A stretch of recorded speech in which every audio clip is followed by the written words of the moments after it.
नमस्ते दोस्तों, जोहार। मैं अभिषेक चक्रवर्ती आप सभी का फिर से अपने यूट्यूब चैनल पर स्वागत करता हूं। दोस्तों 2 दिसंबर को क्लास 12 का ज्योग्राफी का एग्जाम होने वाला है और उसका आज हम लोग top most VVI important questions देखने वाले हैं, जो कि आप लोगों का यहीं से बहुत सारे क्वेश्चंस जो वीकली टेस्ट एग्जाम में भी देखने को मिलेंगे और फाइनल एग्जाम में भी देखने को मिलेंगे। चैनल पर नया है तो चैनल को जरूर सब्सक्राइब कर लीजिएगा ताकि आगे की वीडियोस की नोटिफिकेशन सबसे पहले आपको मिल पाए। तो एक एक क्वेश्चन को आप लोग नोट करते चलिएगा।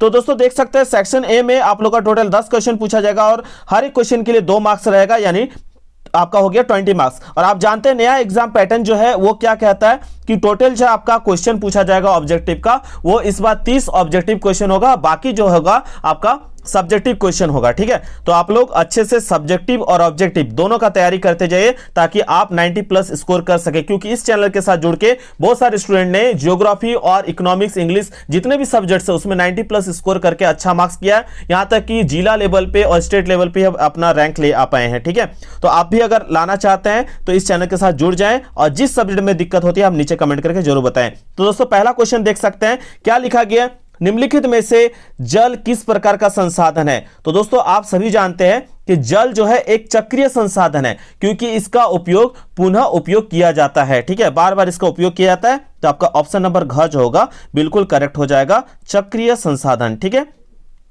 नेक्स्ट क्वेश्चन की ओर चलते, क्या पूछा गया देख सकते हैं, निम्नलिखित दक्षिण भारतीय राज्यों में किस राज्य में भौम जल का उपयोग प्रतिशत में कुल भौम जल का संभव से ज्यादा है। तो याद रखिएगा तमिलनाडु जो होगा करेक्ट आंसर हो जाएगा, ऑप्शन नंबर क। ठीक है, इसी से रिलेटेड और एक क्वेश्चन पूछा जा सकता है, यहां पे देख सकते हैं कि देश में प्रयुक्त कुल जल का सबसे अधिक समानुपात निम्नलिखित सेक्टरों में से किस सेक्टर में है। तो किस सेक्टर में दोस्तों, याद रखिएगा सिंचाई, किस में है, सिंचाई में। चलिए और एक जो अभी क्वेश्चन बताएं उसी से रिलेटेड एक क्वेश्चन है, देख सकते हैं कि तालाबों द्वारा सबसे अधिक सिंचित, ठीक है, क्षेत्र किस राज्य में। तो याद रखिएगा नंबर 1 पे जो है आपका आंध्र प्रदेश। ठीक है, याद रखिएगा।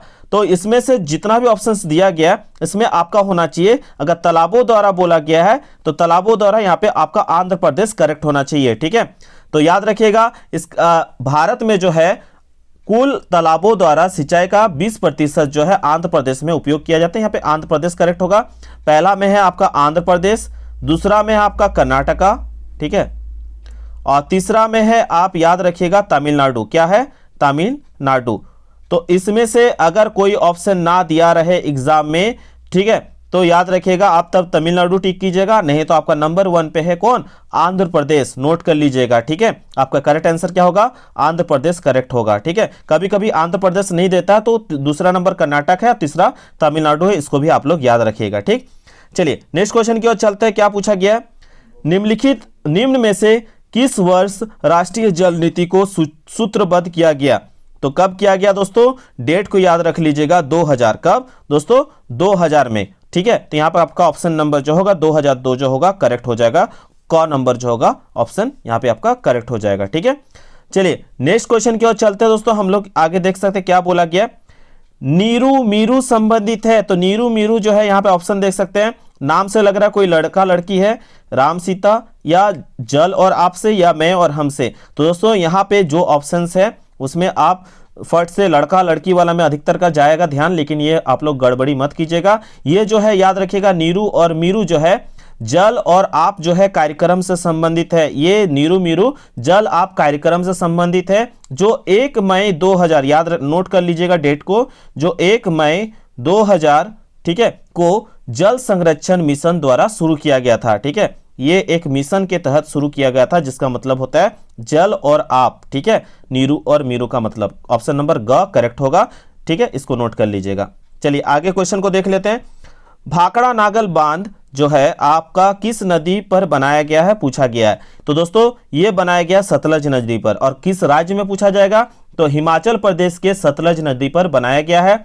कितना फीट है अगर पूछा जाए तो याद रखिएगा 856 फीट है। कितना है, 856 फीट ऊंचा है। और सबसे बड़ा जो हम लोग जानते हैं टिहरी बांध है, और ये जो है आपका सेकंड नंबर पे है कौन, भाखड़ा नागल बांध। सबसे बड़ा बांध बोला जाए तो टिहरी बांध के बाद जो है भाखड़ा नागल बांध आता है। ठीक है, अगर बोला जाए कि भारत का सबसे बड़ा बांध क्या है तो आपका आ जाएगा टिहरी, और दूसरा सबसे बड़ा बांध क्या होगा, तो भाखड़ा नागल बांध करेक्ट होगा, जो कि कहां है, हिमाचल प्रदेश के सतलज नदी पर बनाया गया है। इसको नोट कर लीजिएगा। ठीक है, चलिए आगे क्वेश्चन देखते हैं क्या बोला गया।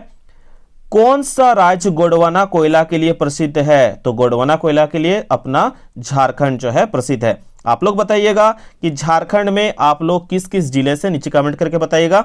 मैं जो हूं धनबाद जिले से हूं और धनबाद में झरिया जो है कोयला के लिए काफी ज्यादा फेमस है। ठीक है, तो कोयले की राजधानी भारत में किसे कहा जाता है? याद रखिएगा, धनबाद को। ठीक है, इसको भी नोट कर लीजिएगा। चलिए आगे देखते हैं क्वेश्चन क्या पूछा गया। क्वेश्चन नंबर 9, निम्नलिखित में से किस स्थान पर पहला परमाणु ऊर्जा स्टेशन स्थापित किया गया था?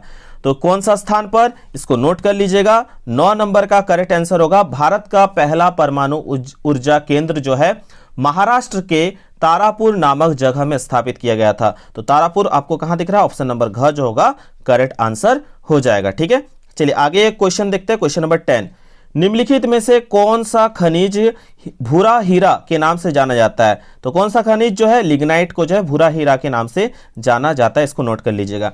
आप लोगों से जो है कुछ आयोग से रिलेटेड भी प्रश्न हो सके पूछे जा सकते हैं, तो याद रखिएगा आयोग से रिलेटेड अगर क्वेश्चन पूछा जाए तो याद रखिएगा पहले जो है नीति आयोग हुआ करता था। पहले क्या? नीति आयोग हुआ करता था, जिसको चेंज करके अभी में क्या कर दिया गया? योजना आयोग। क्या किया गया? योजना आयोग नाम दिया गया है, इसको भी आप लोग याद रखिएगा। ठीक है, तो योजना नीति आयोग को चेंज करके योजना आयोग कब किया गया था? 13 अगस्त जो है 2014 को। ठीक है, इससे पहले जो था आपका नीति आयोग हुआ करता था और 13 अगस्त 2014 से जो है आपका क्या आ गया?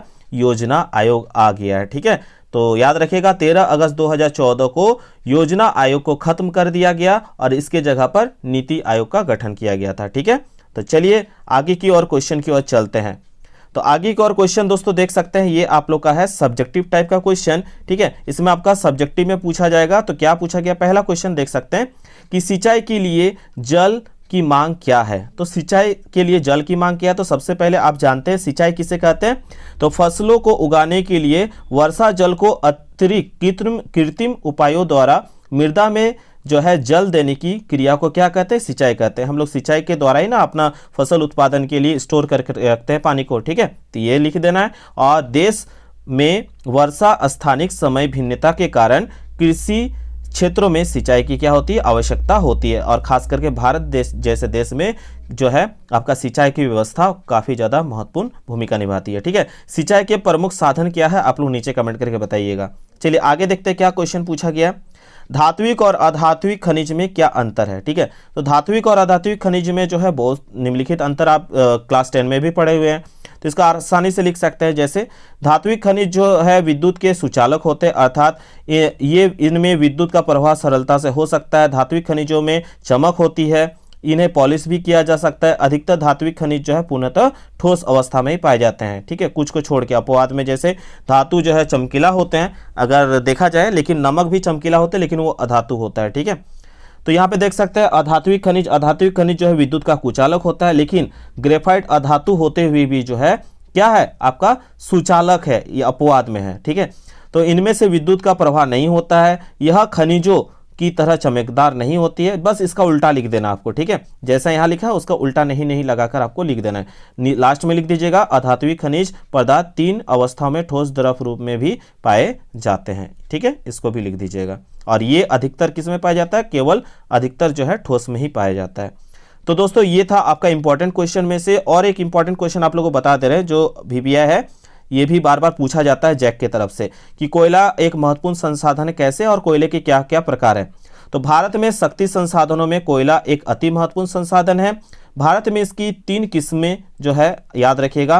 पहला है एंथ्रासाइट, कार्बन की मात्रा इसमें कहें तो 80 से 95% है। दूसरा है ब्यूटीमिनस, जिसमें कार्बन की मात्रा जो होता है 60 से 80% होता है। तथा लिग्नाइट जो है जिसमें कार्बन की मात्रा 30 से 45% होता है। और अभी के टाइम में एक जो होता है पीट कोयला भी होता है, याद रखिएगा। कौन सा कोयला होता है? पीट कोयला। ठीक है, तो 4 टाइप में अभी के टाइम में हम लोग जानते हैं, लेकिन प्रमुख रूप से अगर बात करें तो 3 है आपका क्या क्या? एंथ्रासाइट, ब्यूटीमिनस और आपका लिग्नाइट। ये तीनों नाम याद रखिएगा। और देश में होने वाली कुल ऊर्जा खपत में कोयला का योगदान कितना है? 67%। तो कोयला काफ़ी ज़्यादा महत्वपूर्ण भूमिका निभाता है, इसको भी आप लोग याद रखिएगा। जितना भी फैक्ट्री चल रहा है ना, उस काफ़ी ज़्यादा निर्भर करता है कोयले के ऊपर। ठीक है, तो दोस्तों ये था आप लोगों के लिए महत्वपूर्ण सवाल, जितना भी इंपॉर्टेंट क्वेश्चन था मैंने बता दिया। आशा करते हैं आप लोग हर एक क्वेश्चन को नोट कर लिए होंगे, अच्छे से एग्जाम दे के आइए। और ये क्वेश्चंस जो है फाइनल एग्जाम में भी आने वाले हैं दोस्तों, तो इसलिए मन लगा के पढ़िए, क्योंकि समय काफ़ी कम है। पैटर्न भी जैक की तरफ से अचानक से चेंज कर दिया गया है, तो समय काफ़ी कम रहते हुए भी हम लोग को तैयारी करना है। आप लोग कितने ऐसे स्टूडेंट्स हैं जो तैयारी करना चाहते हैं जियोग्राफी के एकदम जीरो लेवल से लेकर हीरो लेवल तक, नीचे कमेंट करके बताइएगा, ठीक है। तो आशा करते हैं आपने वीडियो को जो है शेयर कर दिया होगा सभी के बीच। प्यारा सा कमेंट कीजिए और तय मानिए अगर लगभग जो है मुझे 100 स्टूडेंट भी जियोग्राफी का मिल गया तो आप लोगों का पूरा कोर्स जो है कंप्लीट करवा दिया जाएगा। तो कौन कौन स्टूडेंट जो है जियोग्राफी का तैयारी करना चाहते हैं या किसी भी सब्जेक्ट का, आप नीचे कमेंट करके जरूर बताइएगा। आशा करते दोस्तों आज का वीडियो आप सबको पसंद आया तो बिल्कुल लाइक शेयर एंड कमेंट करना ना भूले। मिलते हैं दोस्तों एक नए वीडियो में, तब तक के लिए धन्यवाद। जय हिंद, वंदे मातरम।